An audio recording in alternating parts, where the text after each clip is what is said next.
জামাত ইসলাম, হেফাজতে ইসলাম, ইসলামী আন্দোলন, পীরের মুরিদ, তাবলিগ, খেলাফত মজলিস সবাই একসাথে হন। এই ঐক্যতে আপনার দরবার নষ্ট হবে, আপনার দল নষ্ট হবে, আপনার আকীদা নষ্ট হবে না।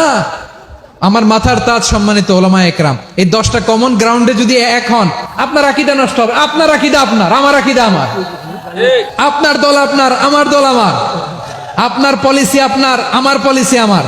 প্রথমেই আমি এদেশের সম্মানিত আলেম সমাজকে বিনয়ের সাথে অনুরোধ করব, আসুন আমরা ঐক্যবদ্ধ হই। আজকের এই পেকুয়ার ঐতিহাসিক তাফসিরুল কোরআনের প্রোগ্রাম থেকে আমি সম্মানিত আমার মাথার তাজ ওলামাদেরকে জাতীয় ঐক্যের আহ্বান জানাই। পেকুয়ার এই ঐতিহাসিক তাফসিরুল কোরআনের প্রোগ্রাম থেকে আমি আমার সম্মানিত রাজনৈতিক ব্যক্তিবর্গদেরকে জাতীয় ঐক্যের আহ্বান জানাই। অনেক হয়েছে আর না। আধিপত্যবাদকে রুখে দিতে হলে, বাংলাদেশের বিরুদ্ধে যে কোনো ধরনের ষড়যন্ত্রকে রুখে দিতে হলে জাতীয় ঐক্যের কোনো বিকল্প নাই। চিল্লায় বলো ঠিক কিনা? আর কাদা ছড়াছড়ি করব না ইনশাআল্লাহ। বলেন আল্লাহুম্মা ফারশাদ। আল্লাহ তুমি সাক্ষী থাকো, আল্লাহ তুমি তৌফিক দাও। আওয়াজ করে পড়েন আমিন। আর একে অন্যকে কাফির বলে গালি দিব না, ঠিক কিনা বলেন? রাজি আছেন? ধ্বংস করে দিয়েছি আমরা আমাদেরকে। আপনারা হালাকু খানের নাম শুনেছেন? মঙ্গল অধিপতি হালাকু খান বাগদাদের আমাদের বিশাল দারুল হিকমা লাইব্রেরিকে ধ্বংস করেছে। 10 লক্ষ মুসলমানদেরকে কচুকাটা করে গণহত্যা করেছে। জানেন, আমাদের সভ্যতা সূতিকাগারের কেন্দ্রবিন্দু ছিল বাগদাদ।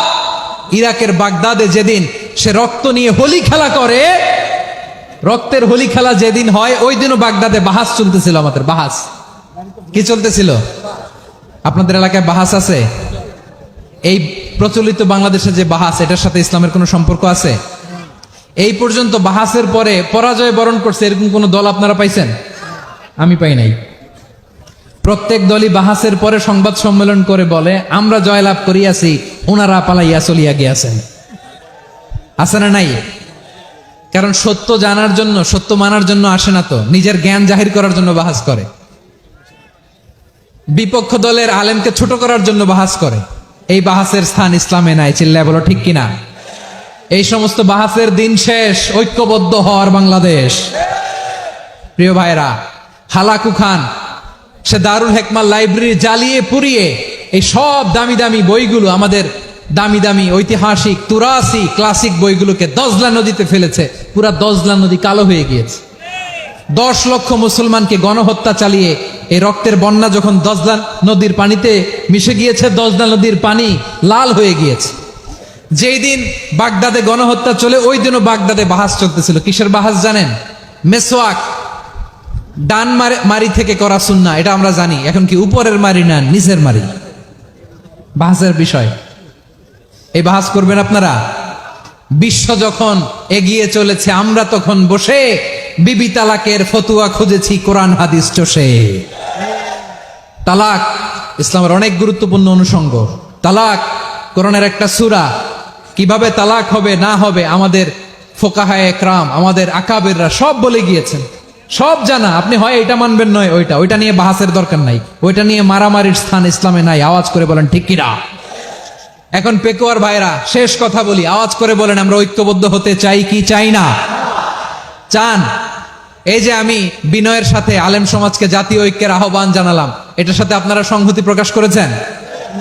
বিনয়ের সাথে আজকের এই পেকুয়ার ময়দান থেকে আমাদের রাজনৈতিক নেতৃবৃন্দদেরকে জাতীয় ঐক্যের আহ্বান জানাই, আপনারা সংহতি প্রকাশ করেছেন?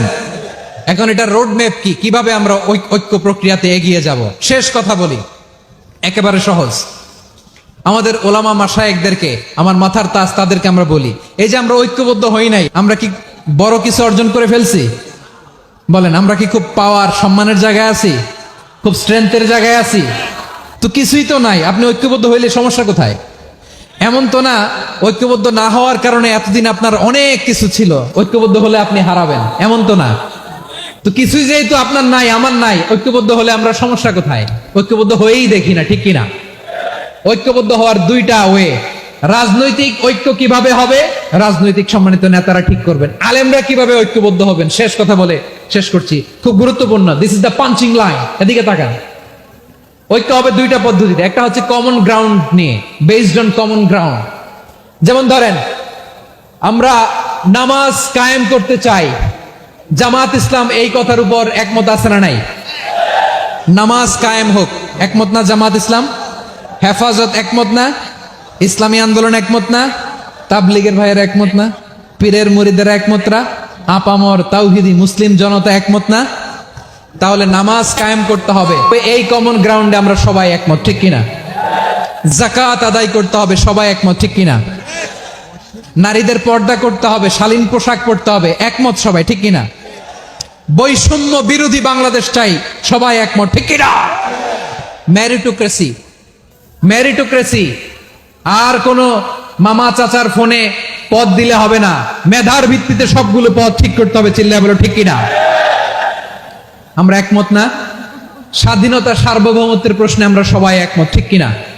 আমার নবীরে গালি দিলে রাষ্ট্রীয়ভাবে সর্বোচ্চ শাস্তি তার নিশ্চিত করতে হবে, ঠিক কিনা? এরকম 10টা কমন গ্রাউন্ড আমাদেরকে, 1 2 3 4 5 10, এই 10টা কমন গ্রাউন্ডে আমরা সবাই এক। এই 10টা কমন গ্রাউন্ডকে সামনে রেখে বিশাল জনসমাবেশ করেন সোহরাওয়ার্দীর ময়দানে, সবাই আসেন। জামাত ইসলাম, হেফাজতে ইসলাম, ইসলামী আন্দোলন, পীরের মুরিদ, তাবলীগ, খেলাফত মজলিস, সবাই একসাথে হন, তাহলে সবাই জানবে যে এই 10টা বিষয়ে আমরা একমত। বলেন, এই ঐক্যতে আপনার দরবার যাবে? দরবার নষ্ট হবে? আপনার দল নষ্ট হবে? আপনার আকীদা নষ্ট হবে না? আমার মাথার তাজ সম্মানিত ওলামা একরাম, এই 10টা কমন গ্রাউন্ডে যদি এক হন, আপনার আকীদা নষ্ট হবে? আপনার আকীদা আপনার, আমার আকীদা আমার, আপনার দল আপনার, আমার দল আমার, আপনার পলিসি আপনার, আমার পলিসি আমার, কারো কিছু নষ্ট হবে না। কিন্তু যে বিষয়ে আমরা সবাই একমত, এরকম 10টা মৌলিক পয়েন্টে আমরা একমত হতে চাই কি চাই না?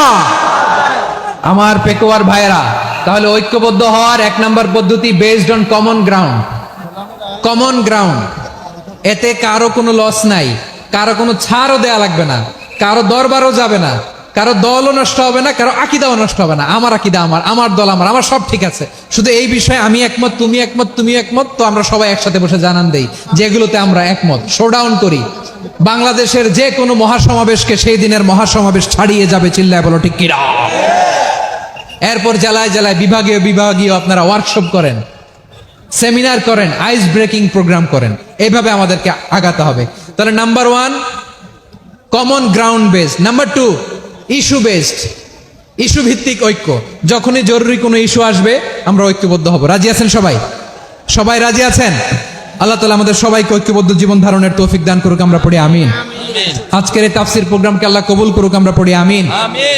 এই যে আমাদের যে ভাইরা এই 24-এর ছাত্র নাগরিক অভ্যুত্থানে শহীদ হলো, আল্লাহ তাদের শাহাদাতকে কবুল করুক, আমরা পড়ি আমিন। এই আপনাদের ঐক্যবদ্ধ হওয়ার নমুনা। বসেন, এটা কি আদব হয়েছে? আদব আমি উঠছি, আমি না উঠলে আপনারা উঠতে পারবেন? তো এই লিপ সার্ভিসের তো কোনো দরকার নেই। বসেন বসেন।